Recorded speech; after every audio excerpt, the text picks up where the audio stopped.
जैन साथियों, बिहार की सभी विपक्षी पार्टियों से मैं कहना चाहता हूं, खूब मेहनत कीजिए, खूब रैलियां कीजिए।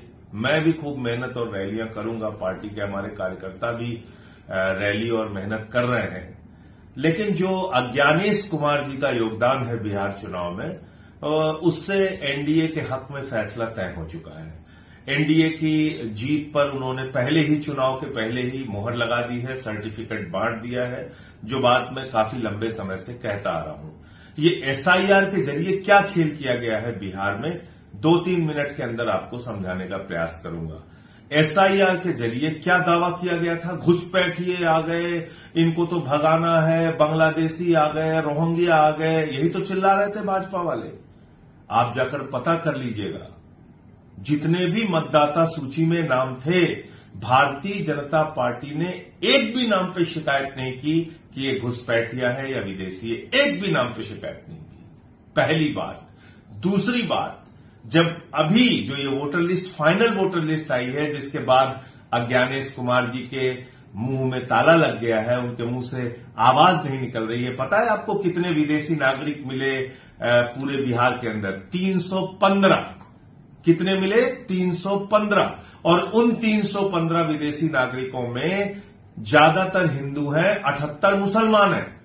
78 मुसलमान पकड़ने के लिए आपने 8 करोड़ मतदाताओं को परेशान किया, एसआईआर का हवा खड़ा किया, और विदेशी आ गए, घुसपैठिए आ गए, एकदम से हम पूरा परिवर्तन कर देंगे एसआईआर के जरिए। ये दावा कौन कर रहा था? अज्ञानेश कुमार जी कर रहे थे।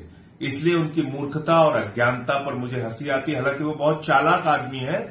ये अज्ञानता में वो कुछ नहीं कर रहे थे। वो दरअसल जो कुछ भी कर रहे थे मोदी जी के इशारे पर कर रहे थे, भारतीय जनता पार्टी के कहने पर कर रहे थे। और क्या खेल किया है इस फाइनल लिस्ट में, वो भी आप समझ लीजिए। 5 लाख डुप्लीकेट वोट हैं बिहार में।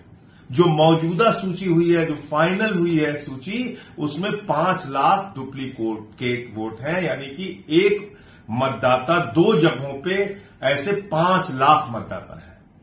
एक मतदाता 2 जगहों पे, जिनका एड्रेस सेम है, पता सब कुछ एक जैसा है, नाम एक जैसा है, सब कुछ एक जैसा है, ऐसे 5 लाख मतदाता है। आप सोचिए, कुछ हजार के अंतरों से पूरे हरियाणा का चुनाव बदल गया। कुछ 1-2% वोट के अंतर से दिल्ली का चुनाव बदल गया। तो बिहार में जब 5 लाख वोट वैसे ही भारतीय जनता पार्टी अपने झोली में रख के चल रही है अलग अलग विधानसभाओं में, तो खेल तो हो चुका है। खेल तो सारा खत्म कर दिया इन्होंने। जो कुल मतदाताओं की संख्या थी बिहार में, उससे 80 लाख मतदाता कम हो गए। आप कल्पना कीजिए कितनी बड़ी संख्या में मतदाता वहां पे घटाए गए हैं और कितने डुप्लीकेट मतदाता वहां पे हैं। तो इतने गड़बड़ झाले वाली वोटर लिस्ट से विपक्ष की पार्टियां चाहे जितनी मेहनत कर लें, चाहे जितना प्रचार कर लें, चाहे जितनी रैलियां कर लें और सभाएं कर लें, उन्होंने तो वोट चोरी कर रखी है, घपला और घोटाला कर रखा है। तो चुनाव में जो एसआईआर के जरिए घपला करने का मकसद मुख्य चुनाव आयुक्त अज्ञानेश कुमार जी और नरेंद्र मोदी जी का था, वो बिहार में सफल हो चुका है। और इस मतदाता सूची के आधार पर अगर वहां चुनाव होता है, तो नतीजे आज आप मुझसे लिख के ले लीजिए कि सर्टिफिकेट पहले ही जीत का एनडीए के प्रत्याशियों को चुनाव आयोग ने बांट दिया है। अब सोचना आपको है, तय आपको करना है कि आप इसका कैसे और विरोध कर सकते हैं। माननीय सर्वोच्च न्यायालय इन दलीलों और तथ्यों को सुनेगा या नहीं सुनेगा। अगर सुनेगा भी तो क्या इन तारीखों को रोकेगा या पुराने मतदाता सूची पे चुनाव करने का आदेश देगा? ये तमाम ऐसे सवाल हैं जो बिहार के चुनाव को लेकर खड़े हो रहे हैं। हाँ, ये जरूर है कि इस प्रकार से लोकतंत्र तो नहीं चलेगा, वोट चोरी जरूर चलेगी। जय हिंद। हमारा चैनल आपको सच्चाई की राह और सच्चाई के साथ, स्टिक के साथ सबसे तेज खबरें दिखाते हैं। तो हमारे साथ जुड़िए और जुड़ते रहिए।